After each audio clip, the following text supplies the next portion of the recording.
Well, we just did a homework help on 5.7, and then I worked on these, and I thought I'd give you a homework help on this one as well. Okay, so this is topic 5.8, and I'll clear that up. We're given this quadratic equation, and we're asked to find the vertex. Well, A is positive, so the vertex is going to be the minimum. And to find the vertex, we use the vertex formula. Vertex equals a negative b over 2a. So what is our b value here? Well, our b value is a negative 24. So the opposite of a negative 24 is a positive 24. And our a value is 3. So 2 times 3 is 6. So 24 divided by 6 is 4. So this will be our x-coordinate. Now, to find the y-coordinate, we know now that x is 4, so we just do substitution. And this will be 3 times 4 squared minus 24 times 4 plus 46. No, I said 46, but I wrote a 49. That's not good. There we go. So 4 squared is 16 times 3 is 48 minus 4 times a negative 24 is a negative 96 plus 46. So when you add these two together, you get 94 from a negative 96 leaves us with a negative 2. So there's our vertex here at 4, negative 2. And that was correct. And they gave us a rather challenging one. This was difficulty high. Now the next part of this question is, if you have the vertex, what's the line of symmetry? Or the axis of symmetry? Well, we said whatever the x value was in the vertex, that's the axis of symmetry. So that is x equals 4, and that's what we had.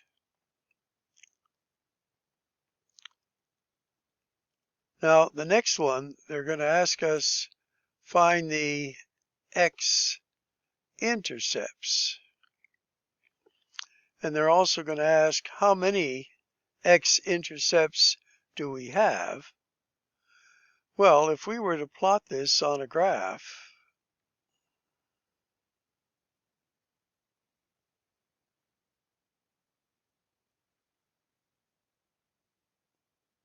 and I didn't make that too well here, but you see this point is over 4 down 2. So there's going to be 2 X-intercepts, which is finding the zeros. So how do we do that? Well, I'll clear this one up, and we're going to have to use the quadratic formula. So let's start to fill it in. X equals a negative b is a opposite of a negative 24, which gives us a positive 24. plus or minus the square root of square 24, and that is 576. Now I've worked this out already. And then minus 4 times A, well, A is 3, times C, which is 46. And this is all going to be over 2 times A, which is 6. So I'm going to work this out for you and then show it to you. So when we do this calculation, we get a difference of 24. And the square root of 24, you may recall, is the square root of 4 times the square root of 6. Square root of 4 is 2, the square root of 6. So now I'm going to factor out a 2 from each one of these.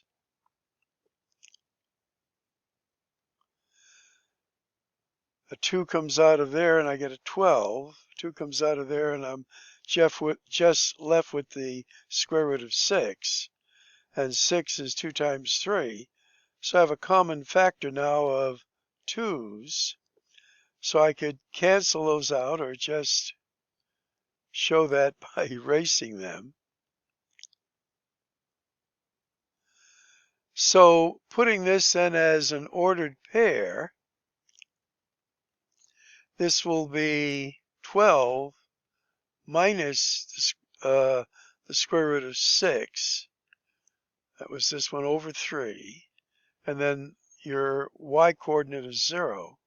And the other is 12 plus the square root of 6 all over 3, comma, your y is 0. So these are the X-intercepts. Remember, the formal way of writing the X-intercept was A, comma, 0. And there were 2 of them, as we had shown before. Again, this was quite challenging. Now, in this next part, we are asked to find the Y-intercept. Remember, the Y-intercept is 0, comma, B. Well, we know then that X is going to be 0. So we just put a 0 into this. So this is going to be 0, this is going to be 0, so Y equals 46. So this one was sort of easy if you knew the protocol. There is your Y-intercept. All right, let's go on. And now they want us to find 2 other points that we're going to use to plot. So we can do this together. We're going to make a little T-chart over here.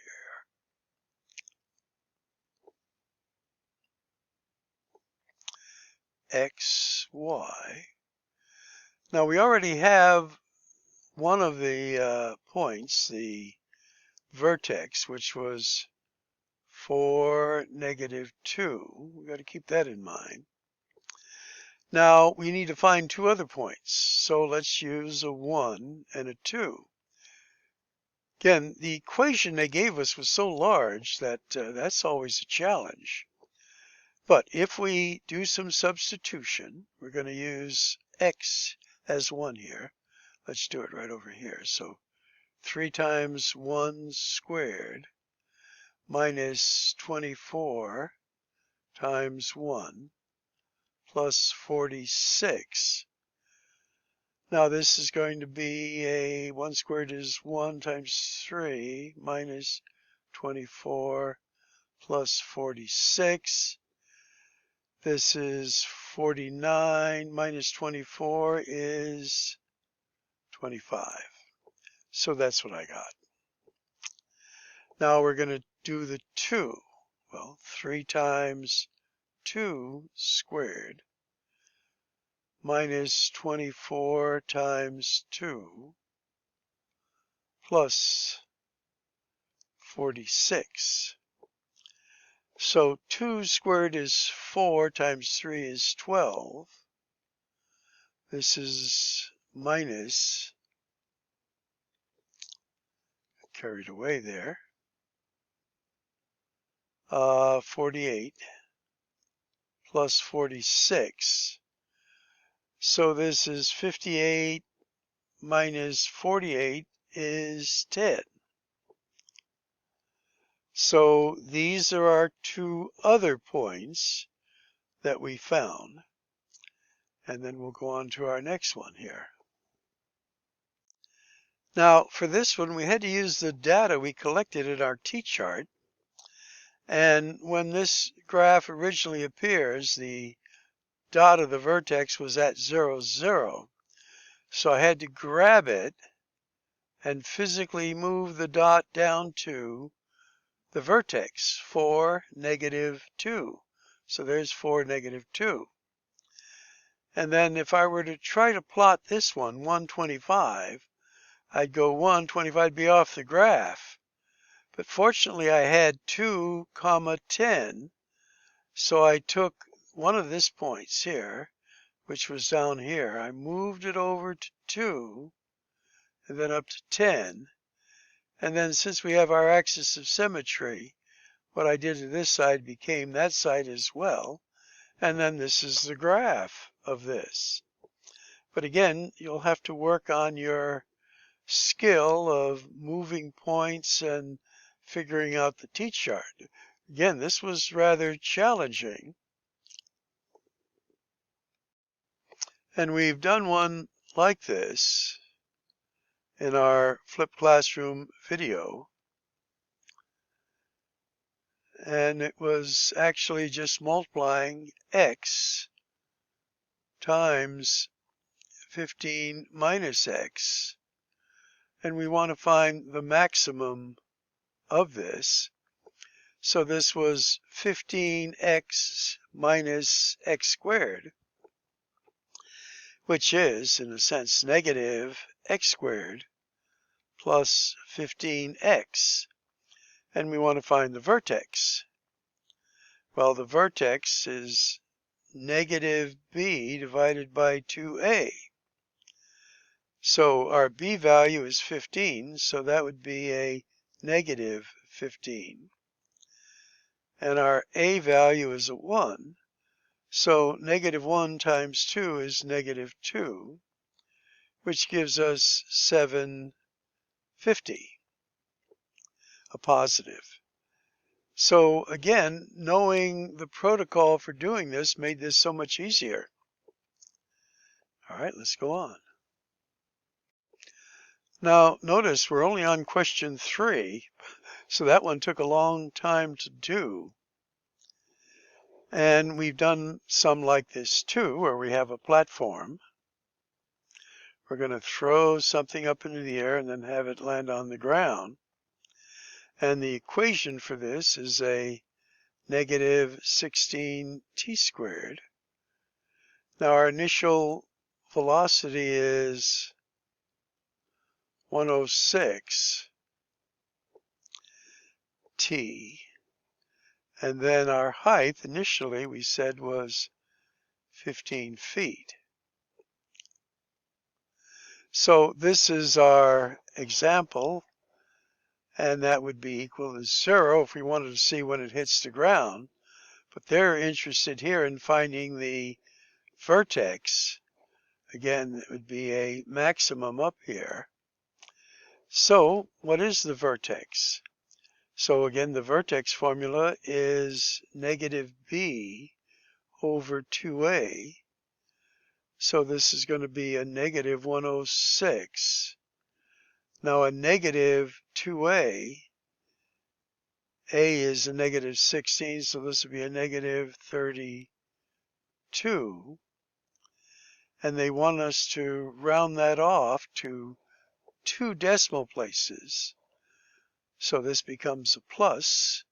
And when we round it off to 2 decimal places, we get 3.3 0.31 is the time it will reach the vertex. Now, in just a few moments, they're going to ask us for what will be the height of this. Well, again, the height, this is the x-axis down here. The height will be your y-axis. But we know what our x value is, so we just have to find out what the y is going to be here. So we do the substitution. -16, and then our t value here we're saying is 3.31 that we're going to square, plus 106 times 3.31, and then we just add 15 to that. Now, when I put all of that into our calculators, or my calculator, I got 100, let's see if we can make that a little easier to read, 190.56. Now, keep in mind, they're asking you to round that to 2 decimal places. Now, if you didn't put in 0.31 here, you're going to be off. Again, if you are close to this and just made a rounding error somewhere, I'm able to give partial credit for that because you follow the protocol of how to get the solution. Now, they're saying this is low difficulty, but still challenging. But we had one like this where I would suggest you make a rectangle. And we know the perimeter formula. And the total perimeter of this is 60. And the perimeter formula is 60 equals 2 lengths plus 2 widths. And if we divide everything by 2 as we did in an earlier lesson, we get 30 equals L plus W. And if we want to use the area formula, because we're looking for maximum area, that'll be area equals length times width. And if we solve for one of these, we get 30 minus W equals L. And we did one like this, I believe, in the other review. So this will be W times 30 minus W, which will give us 30W minus W squared, which we know is negative W squared plus 30. And we want to find the vertex. Vertex formula is negative B over 2A. Well, we got to put a W there. Our B is a positive 30, so it goes in as a negative 30 here. Now our A value is a negative 1, which goes in then as a 2 times negative 1 is negative 2, which gives our value for V as 15. So if the width is 15, and it's 15 minus 30 minus 15, the other one is going to be 15 as well. So if we added up all our sides, instead of being a rectangle, this is actually a square. So they kind of may have put us in the wrong direction, but we figured it out. And the length is 15 and the width is 15. And that concludes our help on this. Again, some of these were quite challenging. Hopefully this is helpful.